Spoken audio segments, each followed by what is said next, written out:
Hello दोस्तों, आप सभी का स्टडी फायर क्लासेस में स्वागत करता हूं। दोस्तों, आज मैं पॉलिटी पढ़ाने जा रहा हूं और पॉलिटी में मैं शुरू करूंगा संविधान की प्रस्तावना से। दोस्तों, संविधान की प्रस्तावना बहुत ही महत्वपूर्ण है क्योंकि आप जानते हैं संविधान की प्रस्तावना को जवाहरलाल नेहरू द्वारा 13 दिसंबर 1946 को पेश किया गया था, जो कि मैंने इधर कहीं लिख रखा है। देखिए, ये लिख रखा है। फिलहाल आप कुछ बातें एक्स्ट्रा जानें, इसके बाद हम इस फैक्ट पर आएंगे और आपको बताएंगे कि संविधान की प्रस्तावना का मतलब क्या है। दोस्तों, वैसे तो अगर मैं संविधान की बात करता हूँ, लोकतंत्र की बात करता हूँ, तो सबसे पुराना लोकतंत्र अमेरिका का कहा जाता है, आप जानते हैं। और अमेरिका का लोकतंत्र इतना पुराना है कि उसे लोकतंत्र का जननी भी कहा जाता है।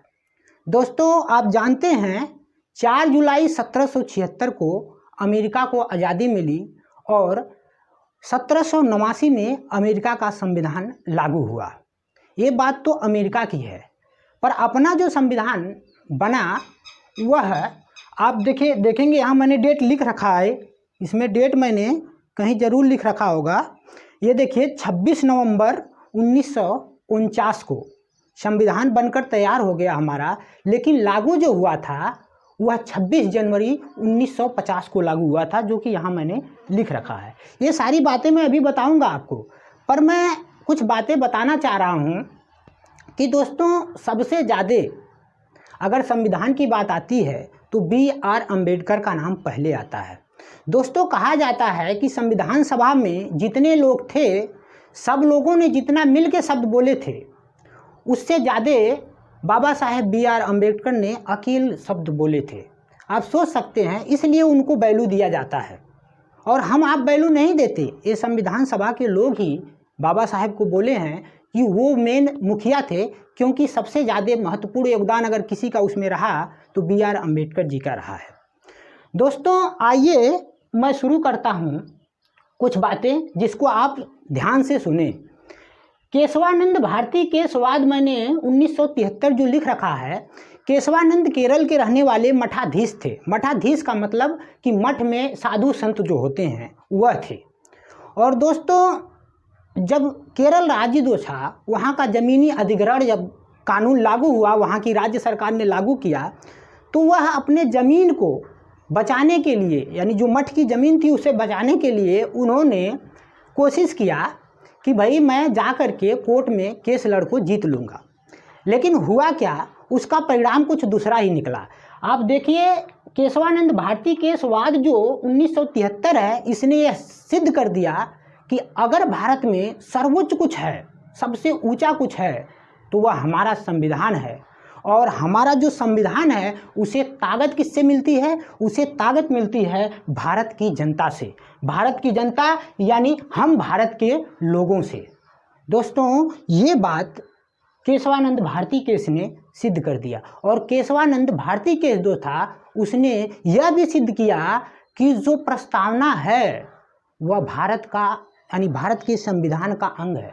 क्योंकि पहले ऐसा कुछ नहीं था, तो ये माना गया कि प्रस्तावना जो है वह संविधान का अंग है और उसमें संशोधन किया जा सकता है।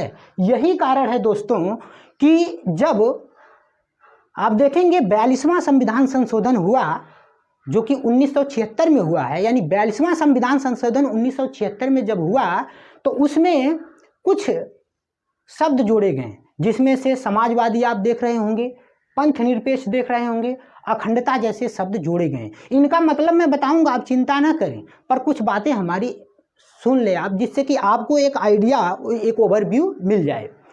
दोस्तों, ये जो 42वां संविधान संशोधन 1976 में हुआ, ये सारे शब्द जोड़े गए। ये क्वेश्चन कई बार आ चुके हैं, इसलिए इस बात को भी आप याद रखें।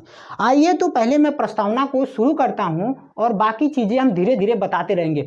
दोस्तों, ये 2 पॉइंट मैंने बता रखा है, ये यहाँ पे बना रखा है। इस पॉइंट को आप याद रखें कि जो संविधान है, संविधान की जो प्रस्तावना है वह अमेरिका से ली गई है। अगर कोई पूछे कि संविधान की प्रस्तावना किस देश से ली गई है, तो आप कहेंगे कि अमेरिका से ली गई है। लेकिन दोस्तों इस बात को भी ध्यान रखना है कि अगर पूछे कि जो संविधान की प्रस्तावना है उसकी भाषा कहाँ से ली गई है, तो आप कहेंगे ऑस्ट्रेलिया से ली गई है। समझ रहे हैं बात को, क्योंकि इसमें बहुत ज़्यादा कन्फ्यूजन है कि संविधान की प्रस्तावना कहाँ से ली गई, तो वो अमेरिका से ली गई, लेकिन संविधान की प्रस्तावना का भाषा कहाँ से लिया गया, तो वह लिया गया है ऑस्ट्रेलिया से। इस बात को समझ रहे होंगे आप।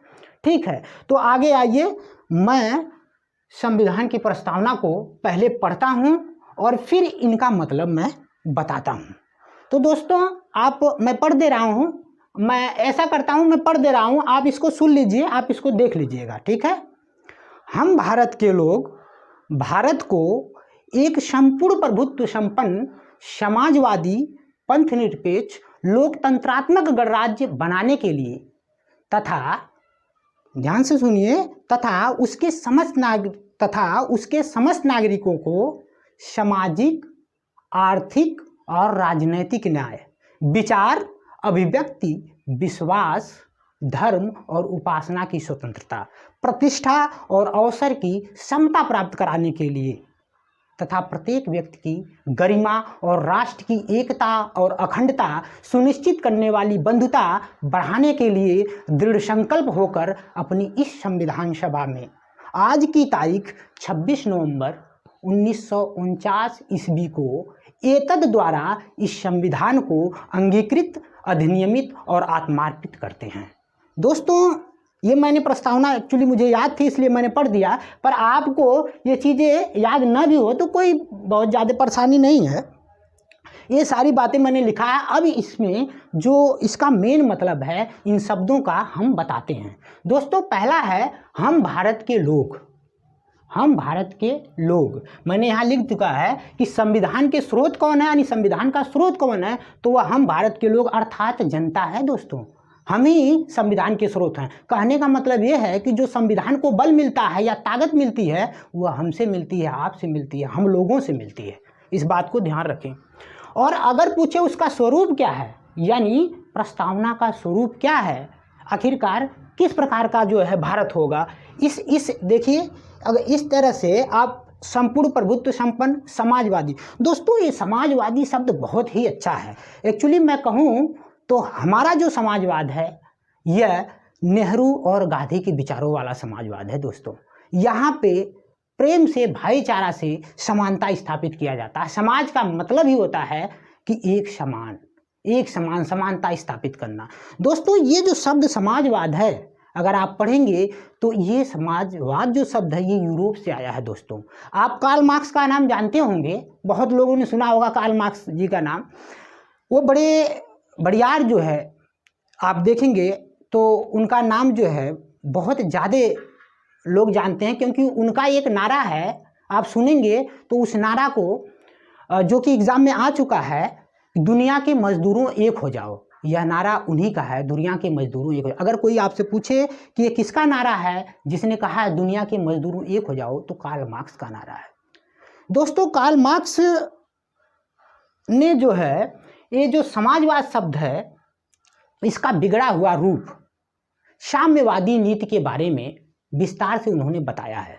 तो मैं बहुत उधर नहीं जाऊंगा, लेकिन जो कार्ल मार्क्स हैं उनकी 2 पुस्तकें भी आ चुकी हैं, तो मैं सोच रहा हूँ इसी लगले आपको बता दूं। उनकी 2 पुस्तक है कार्ल मार्क्स जी का, दास कैपिटल और कम्युनिस्ट मैनिफेस्टो। इसको याद रखें, अगर कोई पूछता है कि दास कैपिटल और कम्युनिस्ट मैनिफेस्टो किसकी पुस्तक है, तो आप कहेंगे कार्ल मार्क्स की है। ठीक है। और वो यूरोपियन कंट्री से समाजवाद का जो है विचार आया है, इस बात को भी ध्यान रखना है। दोस्तों दूसरा है पंथ निरपेक्ष। पंथ निरपेक्ष का मतलब होता है धर्मनिरपेक्ष, अर्थात जो हमारा राज्य है, जो हमारा देश है, यहाँ किसी धर्म की बात नहीं कही गई। यानी समझ रहे हैं, पंथ निरपेक्ष मतलब धर्मनिरपेक्ष। अगला शब्द है लोकतंत्रात्मक। दोस्तों लोकतंत्रात्मक अगर इंग्लिश में आप कहते हैं तो डेमोक्रेसी। डेमो मतलब होता है जनता, क्रेसी मतलब होता है एक तरह से चलाने का जो तरीका है।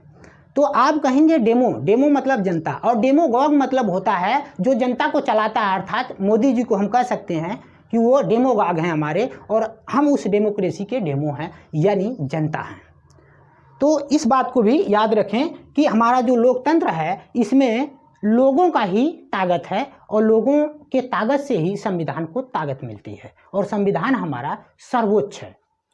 अगला है गणराज्य या गणतंत्र। दोस्तों ये गणराज्य या गणतंत्र को अगर डिफाइन मैं करूं तो मैं कहूँगा कि जो गणराज्य या गणतंत्र है वह व्यवस्था है जिसमें वंशवाद, जिसमें कि आप सुने होंगे कि फला नेता है उसका बेटा मुख्यमंत्री बन गया, या उसका बेटा जो है अगर वो विधायक है तो उसका बेटा ही विधायक बनेगा, इस चीज़ों का विरोध करता है। यानी ये जो आप देख रहे हैं गणराज्य या गणतंत्र, ये शब्द जो है इन चीज़ों का विरोध करता है। इस बात को भी ध्यान रखें आप।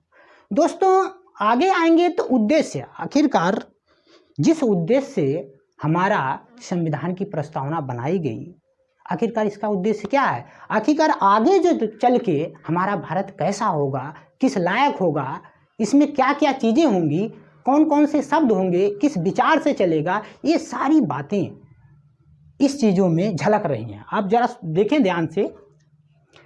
पहला है न्याय।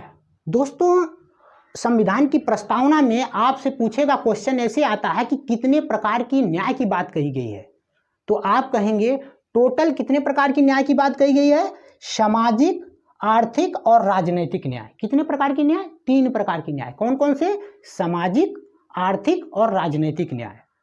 दोस्तों दूसरा जो क्वेश्चन आता है कि कितने प्रकार की स्वतंत्रता की बात कही गई है, तो मैंने कहा कि 5 प्रकार की स्वतंत्रता की बात कही गई। कितने प्रकार की, 5 प्रकार की स्वतंत्रता। कौन कौन सी है, तो विचार, अभिव्यक्ति, विश्वास, धर्म और उपासना की स्वतंत्रता। कितने प्रकार की, 5 प्रकार की, विचार, अभिव्यक्ति, विश्वास और धर्म, उपासना की स्वतंत्रता। ठीक है, आगे आइए। स्वतंत्रता, हम स्वतंत्र हैं आप जान ही रहे हैं, इसीलिए तो लोकतंत्र हमारे यहाँ है। समानता, इक्वलिटी की बात कही गई है, यानी सब लोग समान हैं।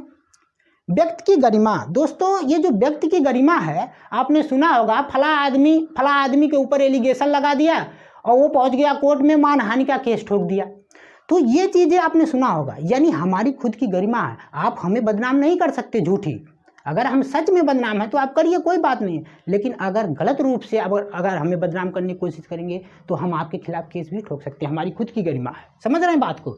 आइए, व्यक्ति की गरिमा हो गई। राष्ट्र की एकता और अखंडता की बात कही गई है। दोस्तों यदि कोई व्यक्ति, सुने होंगे कि एक व्यक्ति राष्ट्र के खिलाफ बोला, देशद्रोह लग गया, देशद्रोह का मुकदमा लग गया, तो आप जब बात करेंगे तो जो हमारा राष्ट्र है उसकी एकता और अखंडता की बात करेंगे, न कि तोड़ने की। आइए आगे बढ़िए, हम बात करते हैं बंधुता की, भाईचारा की बात करते हैं। दोस्तों हमारे यहाँ हमेशा जो है भाईचारा की बात होती है, ये गांधी का देश है, आप जानते हैं यहाँ हमेशा भाईचारा की बात होती है और हम भाईचारा बन के ही रहेंगे। अपने देश की अखंडता और जो आप ये देख रहे हैं राष्ट्र की एकता और अखंडता, इसको हम कायम रखेंगे। दोस्तों ये सारी चीज़ें आप देख रहे हैं, लेकिन संविधान की प्रस्तावना में इतना ही नहीं है दोस्तों, और भी बहुत सारी बातें हैं। जैसे आप एक नाम मैंने लिखा है, शायद आपको दिख रहा होगा, देखिए N.A. पालकीवाला, इन्होंने संविधान की प्रस्तावना को परिचय पत्र कहा।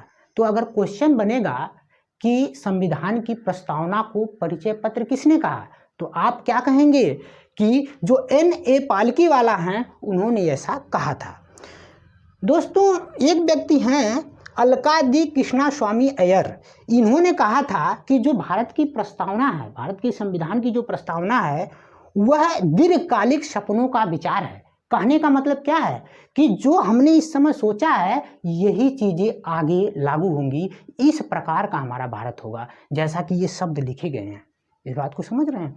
आइए, और दोस्तों वैसे तो संविधान की जो प्रस्तावना है आप देखेंगे तो संविधान की प्रस्तावना को संविधान की आत्मा या कुंजी भी कहा गया है। तो अगर क्वेश्चन बने कि संविधान की प्रस्तावना को संविधान की आत्मा कहा जाता है, तो आप इसको ध्यान रखें कि संविधान की मतलब ऐसे पूछे कि प्रस्तावना को संविधान का क्या कहा जाता है, तो आप कहेंगे संविधान की आत्मा या फिर कुंजी भी कहा जाता है। लेकिन दोस्तों आप सुने होंगे कि एक आर्टिकल 32 है जिसको B.R. अम्बेडकर जी ने संविधान की आत्मा कहा है। क्या कहा है? संविधान की आत्मा। तो अगर नाम दे दे लिख के कि B.R. अम्बेडकर जी ने किस आर्टिकल को यानी किस अनुच्छेद को संविधान की आत्मा कहा है, तो आप कहेंगे कि वह आर्टिकल 32 यानी 32 है। लेकिन दोस्तों अगर नाम न दे, सिर्फ यह कह दे कि संविधान की प्रस्तावना क्या कहा जाता है, तो हम कह सकते हैं कि संविधान की आत्मा कहा गया है। ठीक है, इस बात को आप समझ लें। मैंने ये सारी बातें भी आपको बता दिया है, और मैंने बताया एक चीज़ दोस्तों इसमें छूट गया है, वो चीज़ें मैंने लिख नहीं पाया है, उसको भी आप याद कर लें कि संविधान कितने दिन में बन के तैयार हुआ है। संविधान को बनने में टोटल कितने दिन लगे हैं, तो संविधान को बनने में टोटल दोस्तों 2 साल 11 महीने 18 दिन लगे हैं। कितने? 2 साल 11 महीने 18 दिन। इस बात को भी याद रखें। ठीक है, तो दोस्तों ये सारी बातें रहीं। हालांकि मैंने ये भी बता दिया, देखिए कि 5 प्रकार की स्वतंत्रता, ये 2 चीज़ें ज़्यादा आई हैं कि स्वतंत्रता कितने प्रकार की है, तो 5 प्रकार की। विचार, अभिव्यक्ति, विश्वास, धर्म और उपासना की स्वतंत्रता। और पूछता है कि कितने प्रकार की न्याय की बात कही गई है, तो 3 प्रकार की, सामाजिक, आर्थिक और राजनीतिक न्याय। क्वेश्चन जब आता है दोस्तों ना, तो आप देखेंगे वहाँ पे धार्मिक न्याय दे देता है। इन तीनों न्याय के अलावा एक धार्मिक न्याय डाल देगा, और आप देख करके कंफ्यूज हो जाएंगे, क्योंकि धार्मिक न्याय पे ध्यान ज़्यादा जाता है, लगता है ये होगा, दूसरा कोई नहीं होगा। इसलिए धार्मिक न्याय की बात नहीं कही गई है। किसके किसके? सामाजिक, आर्थिक और राजनीतिक न्याय। और ये सारी बातें रही हैं दोस्तों। मैं आज के लिए बस इतना ही रहने देता हूँ। अगले दिन की बात अगले दिन करेंगे। तब तक के लिए धन्यवाद। यदि आप चाहते हैं स्क्रीनशॉट इसका लेना, तो प्लीज़ आप ले सकते हैं।